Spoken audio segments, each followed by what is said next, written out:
Little Women by Louisa May Alcott. Chapter 10. The PC and PO. As spring came on, a new set of amusements became the fashion, and the lengthening days gave long afternoons for work and play of all sorts. The garden had to be put in order, and each sister had a quarter of the little plot to do what she liked with. Hannah used to say, "I know which each of them gardens belong to if I see 'em in Shinny." And so she might, for the girls' taste differed as much as their characters. Meg's had roses and heliotrope, myrtle, and a little orange tree in it. Jo's bed was never alike for 2 seasons, for she was always trying experiments. This year it was to be a plantation of sunflowers, the seeds of which cheerful and aspiring plant were to feed Aunt Cockletop and her family of chicks. Beth had old-fashioned fragrant flowers in her garden, sweet peas and mignonette, larkspur, pinks, pansies, and southernwood, with chickweed for the bird and catnip for the pussies. Amy had a bower in hers, rather small and earwiggy, but very pretty to look at, with honeysuckle and morning glories hanging their colored horns and bells in graceful wreaths all over it. Tall white lilies, delicate ferns, and as many brilliant picturesque plants as would consent to blossom there. Gardening, walks, rows on the river, and flower hunts employed the fine days. And for rainy ones they had house diversions, some old, some new, all more or less original. One of these was the O.C., for, as secret societies were the fashion, it was thought proper to have one, and as all the girls admired Dickens, they called themselves the Pickwick Club.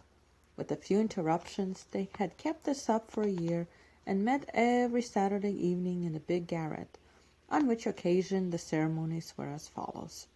3 chairs were arranged in a row before a table, on which was a lamp, also 4 white badges with a big PC in different colors on each, and a weekly newspaper called the Pickwick Portfolio, to which all contributed something, while Jo, who revelled in pens and ink, was the editor. At 7 o'clock the 4 members ascended to the club room, tied their badges round their heads, and took their seats with great solemnity. Meg, as the eldest, was Samuel Pickwick. Jo, being of a literary turn, Augustus Snodgrass. Beth, because she was round and rosy, Tracy Tupman. And Amy, who was always trying to do what she couldn't, was Nathaniel Winkle. Pickwick, the president, read the paper, which was filled with original tales, poetry, local news, funny advertisements, and hints in which they good-naturedly reminded each other of their faults and shortcomings. On one occasion, Mr. Pickwick put on a pair of spectacles without any glasses, rapped upon the table, hammed, and, having stared hard at Mr. Snodgrass, who was tilting back in his chair till he arranged himself properly, began to read. The Pickwick Portfolio, May 20th, 1800-something. Poet's Corner. Anniversary Ode. Again we meet to celebrate with badge and solemn rite our 52nd anniversary in Pickwick Hall tonight. We all are here in perfect health, none gone from our small band. Again we see each well-known face and press each friendly hand. Our Pickwick always at his post with reverence we greet. As spectacles on nose, he reacts our well-filled weekly sheet. Although he suffers from a cold, we joy to hear him speak, for words of wisdom from him fall in spite of croak or squeak. Old 6-foot Snodgrass looms on high with elephantine grace, and beams upon the company with brown and jovial face. Poetic fire lights up his eye, he struggles gainst his lot. Behold ambition on his brow, and on his nose a blot. Next our peaceful Tupman comes, so rosy, plump, and sweet, who chokes with laughter at the puns and tumbles off his seat. Prim little Winkle, too, is here, with every hair in place, a model of propriety, though he hates to wash his face. The year is gone, we still unite to joke and laugh and read, and tread the path of literature that doth to glory lead. Long may our paper prosper well, our club unbroken be, In coming years their blessings pour on the useful gay PC, A. Snodgrass. The Masked Marriage, a tale of Venice. Gondola after gondola swept up to the marble steps, and left its lovely load to swell the brilliant throng that filled the stately halls of Count d'Adelon. Knights and ladies, elves and pages, monks and flower girls, all mingled gaily in the dance. Sweet voices and rich melody filled the air, and so with mirth and music the masquerade went on. "Has your Highness seen the Lady Viola tonight?" asked a gallant troubadour of the Fairy Queen, who floated down the hall upon his arm. "Yes. Is she not lovely, though so sad? Her dress is well chosen, too, for in a week she weds Count Antonio, whom she passionately hates. By my faith, I envy him. Yonder he comes, arrayed like a bridegroom, except the black mask. When that is off, we shall see how he regards the fair maid whose heart he cannot win, though her stern father bestows her hand," returned the troubadour. "'Tis whispered that she loves the young English artist who haunts her steps, and is spurned by the old count," said the lady as they joined the dance. The revel was at its height when a priest appeared, and, withdrawing the young pair to an alcove hung with purple velvet, he motioned them to kneel.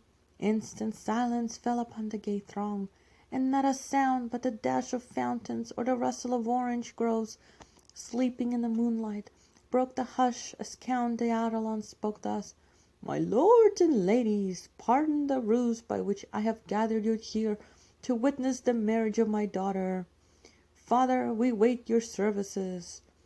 All eyes turned toward the bridal party, and a low murmur of amazement went through the throng, for neither bride nor groom removed their masks. Curiosity and wonder possessed all hearts, but respect restrained all tongues till the holy rite was over. Then the eager spectators gathered round the Count, demanding an explanation. "Gladly would I give it if I could, but I only know that it was the whim of my timid Viola, and I yielded to it. Now, my children, let the play end. Unmask and receive my blessing."